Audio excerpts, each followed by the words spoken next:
Hello again. Welcome to another edition of Media Watch. I'm your co-host, Eric Tait. I'm Bob Anthony. And Bob, we're pre-taping the Wednesday before our Monday air, and this probably will be our last show in December. Yeah, last show before Christmas. Yeah, they'll view us the day before. Okay. So we'll try to take a look at what's happening in the news that will still be in the news when the show airs, and we'll look at some stuff that people may have forgotten. So one of the things that crossed my desk that I think we could at least touch on is the latest report, I believe, was from the Senate Intelligence Committee that the Russians, in their assault on the U.S. elections in 2016, had actually spent significant time and effort targeting the African-American community. What did you find when you checked into it? You're right. It was a bipartisan effort, which is kind of unique in looking at the Russian influence. And it was a mix of not just posting messages on Facebook, but there were some Instagram accounts that were heavily used. There were even Pinterest, which is my focus. Yeah. And you had fake accounts with African-American friendly names. It looked legitimate. Supposedly Black Lives this, or Black Support this, or it made it look legitimate, and a lot of the messages were driven towards the black community, and they looked good. And I even peeked at some of the accounts. I mean, it kind of looked legit. Yeah. Some of the messages were, why try to support your oppressors? Right. Stuff like that. Right. Meaning, don't go out and vote, do not participate in these elections. And the thrust from what I've been able to gather is understanding the racial dynamics in this country. The Russians were able to seriously use that fissure, as we will say, exactly, to try their best to keep the divisions among the races at the forefront during that campaign. Right. The messages were targeted why should you throw your support here? Or this person really isn't helping you. Or, this media report isn't, it's not supporting you. It was a mix. And it was, in some cases, very well done, unfortunately, for the target message that they tried to get across. Good, bad, or indifferent, there was an incessant drumbeat that was phenomenally large in scope, phenomenally directed at trying to suppress the African-American vote by convincing people that it was not in their best interest to go out to vote. And basically, it was dovetailing exactly what the Republicans had been doing for the last 40 years. So basically, the Russians just took a page from the Republican playbook. And if you take a look at all these voter suppression laws that were passed by these different state legislatures, if you took a look at all these voter ID requirements that were put in, just that last bit, I mean, we're talking about the targeting of the African Americans, but the most egregious one for me was the North Dakota thing, when they actually disenfranchised all those Native Americans by saying, no, you can't, you got to have a street address. Post office box addresses no longer apply. You can't vote anymore. And for years that had been acceptable. Right. So it was all part and parcel of an overall voter suppression campaign. It made it look legit because it made it sound like these people were cheating to get on the ballots. But you're right. Historically, the Native Americans used the post office boxes. The reservations are usually pretty rural. You're not going to get, the post office wasn't delivering to homes anyway. That's right. And so that was the legal mailing address. And was accepted. Right. And all of a sudden it wasn't. Because Heidi Heitkamp had won her re-election seat previously, because of the strong Native American vote. Right. And the Republicans say, we're not going to let that happen again. Right. So what you're looking at is the Russians actually not manufacturing a playbook, the Russians copying a playbook that was already put in place by the Republican Party umpteen years ago, and the Russians said, oh, works for them, let's help them along with that program. So the interesting thing, the Senate report comes right out and flatly says, Senate Intelligence Committee report, that all these campaigns were designed primarily within the context of suppressing the vote to help ensure, first, the election of Donald Trump, actually his victory in the Republican primaries initially, and then when they succeeded in helping him get that slot, then their next focus was in helping him get elected. And it's one of those things where you wish you had known it earlier, because I was wondering how he was getting such the ability to go past people like Kasich, like Rubio, like who's the other guy in Texas, Cruz? Ted Cruz. Mm-hmm. I mean, names that have been in the Republican arena for years, and one by one they were being taken down. Jeb Bush got torpedoed like that. That's probably the best example of just how the bad news about him was so well targeted. Oh yeah.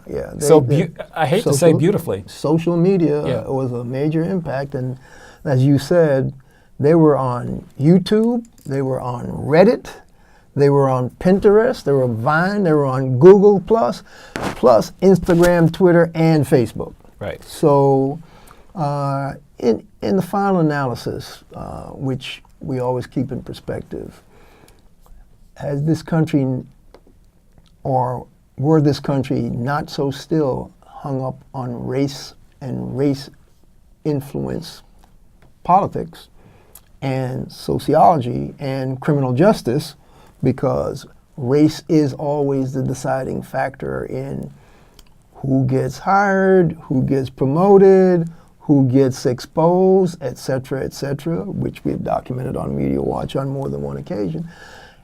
Were the country not so hung up on race, there would not be this big a fish or this hot button an item for the Russians to be able to exploit folks.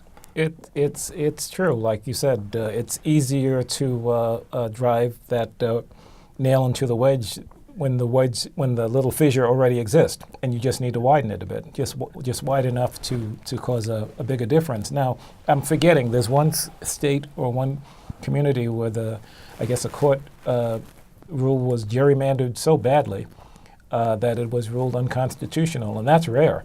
Usually they, either both sides get away with gerrymandering all the time. But this one case was so bad, so racially divided, and so accurately delineated. The court said, no. Yeah. But that's the I think I saw Sherlyn Ifill, legal defense lawyer. She was on one of the cable news talking about the context of voter suppression. Right. Has been so bad, not just in federal elections, but in state elections and local elections. And she was talking about a particular city in, I believe, rural Georgia, could have been Alabama, one of those deep South states, where the makeup of the city was 46% African American, and over the years they have been unable to elect one individual of African American descent on the city council. No, that's really? That's how bad things are. And so she said, now this is common practice throughout much of this country. So when you have that as a bedrock, the Russians can play on that field and then actually leapfrog into things that could turn out to be beneficial to their particular candidate. And in the instance, their particular candidate, nationally in this particular last 2016 election, was one Donald Trump.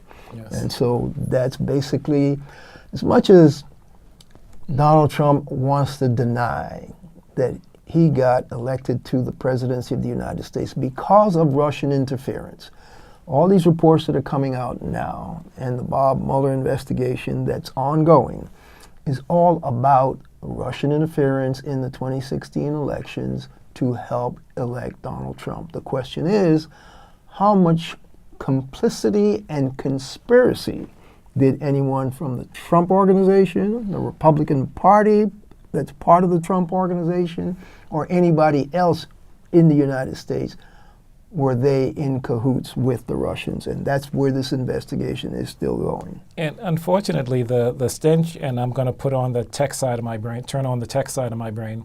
Right now, the stench coming out of Facebook is getting worse. Apparently, let's talk that story. We can circle back to, politics. That's a serious story. I mean, apparently, even if you opted out of giving certain information, making certain information available, or limited access to advertising for this or that, it turns out that companies like Microsoft, some of the big corporations, were able to dive deeper into the Facebook data on you and what you do and what you connect with than they should have been. And any company setting itself up and purchasing and purchasing data from Facebook could have gotten pretty deep, even though your own settings supposedly prevented it. So, I mean, there's a tech journalist named Walter Mossberg, one of the best ones in the nation, who used to work for the Wall Street Journal. Mm-hmm. He just posted a couple days ago that he's leaving Facebook. And for a technology journalist like myself, that means a lot when somebody like that decides to. One of the reasons he's leaving is because of this privacy brouhaha, correct? Right. And the reason, folks, recent headline, New York Times, as Facebook raised a privacy wall, it carved an opening for tech giants. By carving an opening, what it meant was internal documents show that the social network gave Microsoft, Amazon, Spotify, and others far greater access to people's data than it has disclosed, okay? So the bottom line is, while they're telling us, Facebook users, oh, we've shut that privacy wall, they can't be taking your data and doing with it what they will, et cetera, they were actually backdoor giving away access to your privacy data. And there's a big investigation now about whether or not they have violated the consent decree that they had with the Federal Trade Commission. And who else? They had another, the FEC, the FTC. Okay. They've been in trouble a lot lately. And the latest, it's getting worse. And Zuckerberg's quote today or yesterday was that we haven't handled it as well as we should have. And that's such a light statement based on the breadth of this data. Yeah, it's not even a breach. It's not like they broke in and got it. They handed it over. They gave it to these folks. So it's not even that. It's not even a break-in. It was a total giveaway, which shouldn't have happened. So if you did something on Amazon that shouldn't have been connected with what you did on Facebook, Amazon was able to put it together, and that's why some of the ads that you see are so well targeted to your activity on either side. Facebook is claiming, oh yeah, we did this, but you know what? We monitored and safeguarded these partners that we gave this stuff to, and we do this. The tag giveaway to how well they may have done that is the first assessment sent to the FCC in 2013 found only limited evidence that Facebook had monitored those partners' use of the data. Okay. Limited evidence that they had monitored. Mr. Wyden, one of the critics, have questioned whether the assessments in which the FTC essentially outsources much of its day-to-day oversight to companies like PricewaterhouseCoopers are effective. As with other businesses under consent agreements with the FTC, Facebook pays for and largely dictated the scope of its assessment, which are limited mostly to documenting that Facebook has conducted the internal privacy reviews it claimed it had. Okay. So you're hiring your monitors to monitor you, and you're paying them. How good is that going to be? You're basically paying them to say that you're monitoring. That we're doing okay, right? See, that's astounding when you But two former Facebook partners whose deals with the social network dated in 2010 said they could find no evidence that Facebook had ever audited them. One was BlackBerry, the other was Yandex. and Yandex is some Russian company Okay. that Facebook gave your data to. That's bad. That's how bad the stuff is. That's bad. So and BlackBerry's Canadian, so I'm not really worried about them. yeah. But still, it's but they're giving your not, data to the Royal Bank of Canada too, Yeah. so they must have been getting all kinds of quid pro quo from these I mean, Canadian companies. Well, the problem is it's going overseas. I mean, out of the country is it's worldwide is what I'm saying. Yeah. It's not your good. data is going far and wide. You don't know where it's going, who's using it, what's being done with it, and that's basically what one of the privacy firms that monitors what these social networks do says. Once it's out of the box, they don't know what's being done with it. They don't know where it's going to go, how it can be used, how it can be weaponized, not weaponized, and so any excuses that they're using is like basically cat's out of the bag already. Right. Now you know Alfred Edmond, right? The editor-in-chief over at Black Enterprise. Yep. He just posted a long item on Facebook that basically said that when you share data on a social media platform like Facebook or whatever, you're on a plantation. You have no privacy. That's the way he laid it out. You think you own nothing. You're just existing on somebody else's property. That's right. Doing whatever they say you can do, and they're taking whatever they want to take. So you're really all of your data. Yeah. Period. Whether you want them to have it or not, once you sign up and you use that platform, you are fair game. Basically, when we talked about whether we're going to talk about this issue, my question to Bob and Ray, who's not here today, is do we even want to go down this road? Because it looks like most of us are complicit with these companies because we opt to use their platform. Right. Once we opt to use their platform, I don't care whether you X no sharing, whether you say no, I don't want this to do go, but you can say no all you want. You can X all you want. What we've just discovered is your stuff is gone. And even though they have consent decrees with the FTC, they're just violating them willy-nilly and claiming, oh, but that's part of the exception we carved out with the FTC. And the FTC isn't policing them to see whether it's really part of the exception. So now, if Facebook had been based overseas, there's the new regulations in Europe which would have severely limited this type of data giveaway. There's the GDPR, I believe, is what they call it.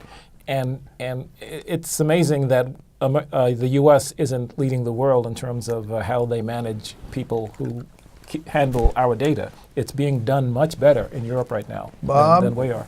We have no checks. The Europeans actually have serious checks on Facebook, Google, and all these people, and they actually hold them to it. If the U.S. would adopt that model, we'd all be a lot better off.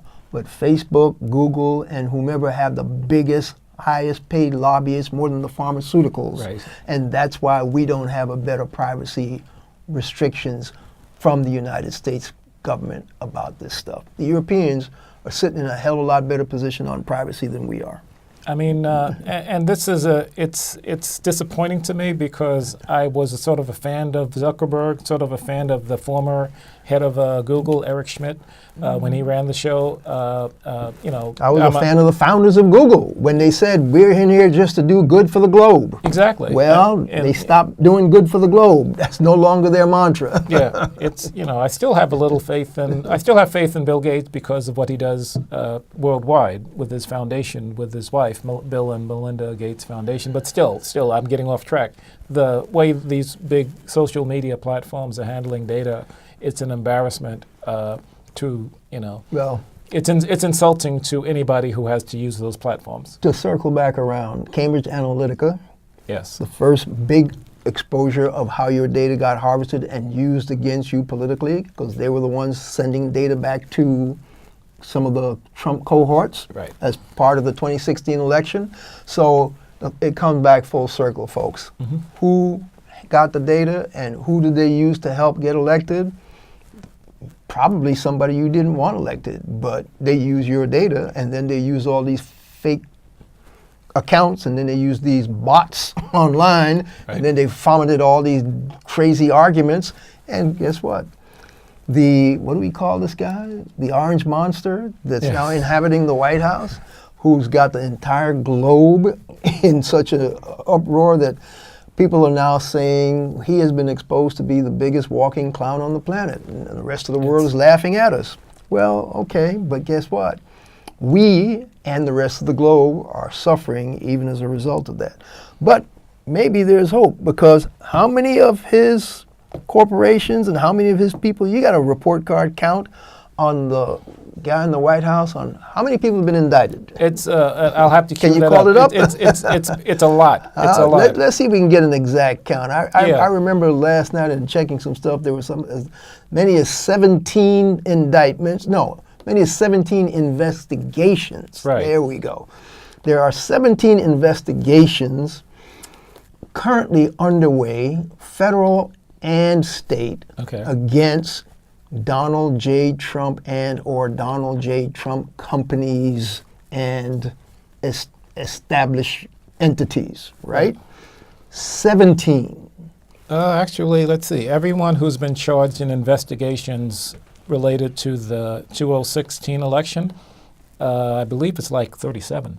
Not for charge and indictments. I was talking about the investigations against just Trump and Trump companies. But let's segue to how many of his people, the guy who knew nothing but the best people and hired just the best people.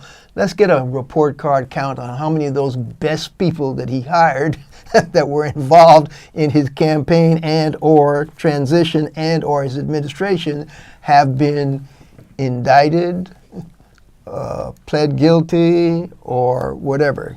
Were we able to come up with any count whatsoever? The count came up at 37 for the indictments. Well, no, just for the people who have been charged. Charged. Yeah. Oh, okay. Yeah, that's a charge is like an indictment. I think. Depends. On which state of the charge is. Yeah. Okay. So, of the best people, 37 of them have been charged. Let's see if we can the names that I'm being paywalled out. Names that we know, and let's see. Well, we know that Michael Flynn has pled guilty, right, and he was head honcho, his national security advisor. So you can't get any higher than that. The next step up is the president himself. It's really disappointing when somebody like that takes a fall. So Michael Flynn pled guilty. His former lawyer, Michael Cohen, has pled guilty. So those are the two Michaels right there. Right. Both of them are cooperating witnesses for, one, the Robert Mueller's special counsel probe, and in the case of Michael Cohen, the New York lawyer, he's cooperating, I believe, with the New York Southern District on certain cases pertaining to Trump's behavior on political payoffs, hush money, and stuff like that. And as a sidebar that may also be politically related is the New York State Attorney General. Right. The lady who took over from Eric Schneiderman, she just signed a consent decree with a lawyer for the Trump organization, the charitable organization foundation in New York, and they have been forced to close their doors. They will shut down. There's a suit for them violating tax laws, violating election campaign laws, and violating a third entity of somewhat. But she said those suits will continue, even though they've signed a decree that they will close the foundation. And then she wants them to pay a penalty of something like $2.7 million, somewhere in that vicinity, for nefarious campaign activity. And so that's the fee that she's going to impact on them for that. And she's banned Trump and his 3 children from ever sitting on boards of any other charitable foundation in the state of New York. Right. And I believe she's also probably recommending that Federal Elections Commission, the IRS, and at least those 2 entities take a look at whether or not there are further violations that need to be pursued based on what the Trump charitable foundation has been doing in the state of New York. I mean, the basic ruling was that it was being used as a piggy bank. He hadn't put his own money into it for like 10 years, just other people, including, trying to remember who it was, put in the WWE people, the World Wrestling Entertainment people put in like $5 million into the charity, and it ended up being just sort of a piggy bank. So they have to give away all of the money that's in there to other charities that the state approves. General says, yeah, that's an approved charity. But like you said, in addition, they have the penalties. Yeah, there are some penalties coming. So that's just a state level, folks. Now, those other investigations on the federal level are still ongoing, but enough of that. Before we run out of time, we have about 2.5 minutes. There are a couple of stories that I thought I wanted to call up. Remember the young lady who chained herself to the Statue of Liberty? Right. Well, she actually ended up in court this past week, earlier this week. When we air on Monday, it'll be last week. And they gave her a sentence, I believe, of 18 months, despite the fact that she said what's going on our southern border needed to be brought to the attention of the public, and I feel I'm on the right side of history. So if I have to be put in a cage for doing that, just like you had those children in cages on the southern border, I feel my cause is right. Well, guess what? It's more than just being encaged in the southern border, because we have that horrendous incident of the 7-year-old Guatemalan girl who ended up dying in the custody of Customs and Border Patrol just because they did not give her timely attention. And as one of our good friends, I believe Pearl Duncan, on another of our resource groups said, that's one. Who knows how many other children may have died in the course of what's been going on down there on the southern border. And I mean, I have mixed feelings about the way the woman protested, because they had to close the island. A lot of immigrants who wanted to visit the island it was the 4th of July, couldn't go. So I have mixed feelings. It just seemed like a rather selfish protest. So I differ. Okay, now you said it was on the 4th of July. Here we are. The 4th of July, the supposed independence for the beacon on the hill with give me your poor, your home, whatever. I agree, yeah. And at the same time, you're putting kids who are looking for asylum in cages. And I think she picked the right day. I think she picked the right place. So we differ on that one. Okay. We have about 30 seconds. I have no qualms about her. I'm not sure I would have had enough guts to get myself chained up to face an 18-month sentence. Right.